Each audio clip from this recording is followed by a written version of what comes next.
We go to the NBA, where your Christian beliefs, yeah, not so much. What? The Chicago Bulls wave Jason Ivey just hours after taking an opposing stance to the Rainbow Jihad. Oh, I'm also a drag performer.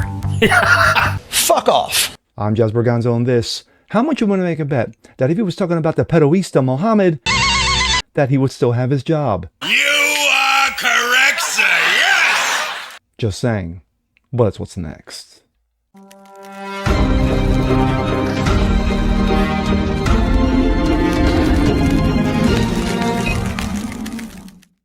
What's up, everyone? Jazz Berganzo, what's next? Your daily dose. Hope you guys are feeling good today on this Tuesday.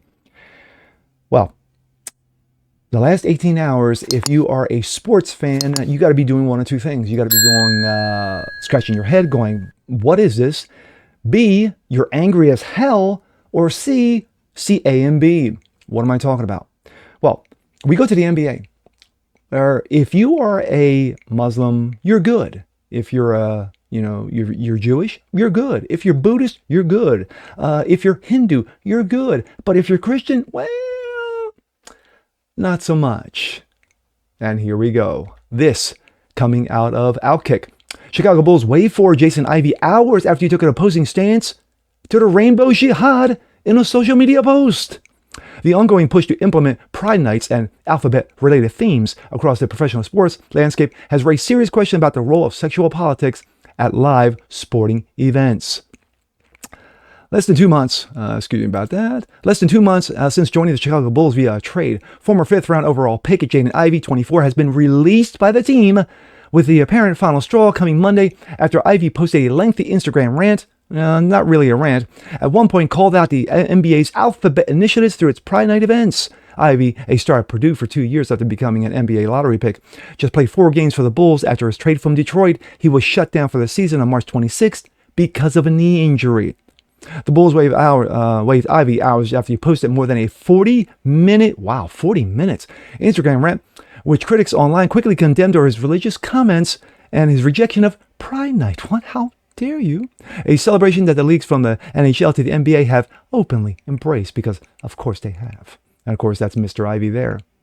In an Instagram video, Ivey said, "The world proclaims alphabet, right? They proclaim alphabet Pride Month, and the NBA does too. They show it to the world. They say, come and join us for Pride Month to celebrate unrighteousness." A statement from the team following read, quote, "Chicago Bulls announced today that the team has waived guard Jason Ivey," I said forward in my intro, sorry about that, "due to conduct detrimental to the team." Did he beat up a player? Did he, was he brandishing a gun? Did he do like the usual suspects, causing trouble and havoc? No. He just spoke about his faith and why the alphabet doesn't work. Gee, what a bigot. Ivey went on Instagram Monday to his reaction to his team's decision. Quote, "They cut me due to the conduct detrimental to the team. How is my conduct detrimental to the team when I was away from the team? That I call any of my teammates trash?" Dismissing a player of religious stance tied to social participation has become a growing concern in American sports, and of course gives him an open lane, that you can drive a tractor trailer through in regards to a lawsuit for wrongful dismissal. Athletes who refuse to take part in the alphabet-related events have increasingly seen in public image targeted, including during the NHL's Pride Night controversy, when teams such as Chicago Blackhawks faced a heavy backlash for declining to participate.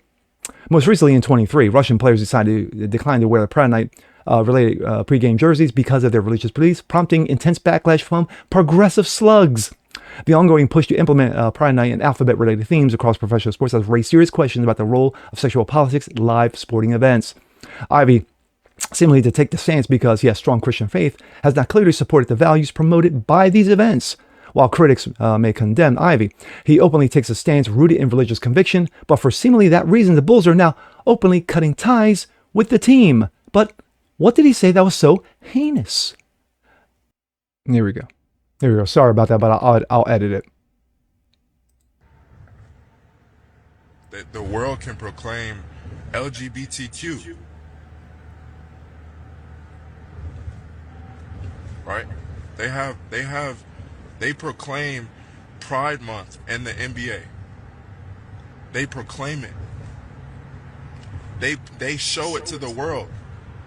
They say, come join us for Pride Month, to celebrate unrighteousness. They proclaim it.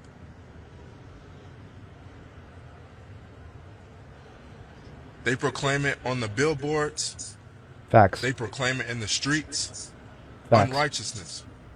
True. So how is it that one can't speak righteousness? How is it one that how are they to say that you man, this man is crazy? There was a player a few years ago, let's go back 3-4 years ago, maybe 5 years ago. He currently plays, I think he still plays for the Orlando Magic. He took a stance while every single player bowed the knee and grabbed the ankles, of Black Lives Matter. He chose not to. He chose to stand for the flag. He chose to stand for the national anthem. And of course, people were calling for his head on a platter because of it. Now we fast forward 5 years later, and with all that behind us, supposedly, the NBA says, no, we can't have that disruption in the locker room, being that he was not even in the locker room. He wasn't even on the team because, of course, of a knee injury. So he was on injury reserve. But yet, let's fire him anyway. Let's cut him anyway because of his religious faith, because of his Christian faith, his strong Christian faith, from what I understand of the 40-minute, you may not really call it a rant, more like, yeah, you know what? I need to get some things off my chest. So let's see if he would have got fired for this, or I'm sorry, he would have got cut for this. If he was talking about his Jewish beliefs, would he have been cut? If he would have been talking about his Buddhist beliefs, would he have gotten cut? If he talked about his Native American heritage, and their religious, beliefs, would he have gotten cut?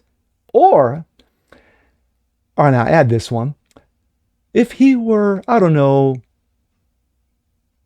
Islamic, and talked about the Peroista Mohammed, would he have been cut? Hell to the no. He wouldn't have gotten cut. They would have been praising him because of it, or more like afraid that he would spout off something and, of course, actually cause real disruption for the team. But no. He proclaims his faith in Christ, unrighteousness as he calls it, and rightfully so, regarding the alphabet themes. And the NBA said, no, that is a line that is, you just can't cross. You can't say cross, you're a bigot, you're a hater, you're a phobe of this, that, and the other. So we just can't have that on the team. Wow. Just unbelievable. Wow. But, yeah, like I said during the video, yeah, lawsuit, it's a coming. Wrongful dismissal. You just can't fire a guy or cut a guy because of his faith, which you clearly did, because it wasn't because of his lack of skill, or because he was injured too much, or because he wasn't participating with the team, or he was angry, he was fighting. Like I said, he was brandishing a gun. He trashed his players. No. You're a Christian, so get out. Wow. And with that being said, I'm Jasper Gonzo. This is What's Next. Want to see more like this? Please leave a comment below. Like it, share it, subscribe to it, hit that notification bell so you guys never miss a thing. Continue spreading the word about the show. Appreciate you guys watching as always. And we'll see you next time. Peace.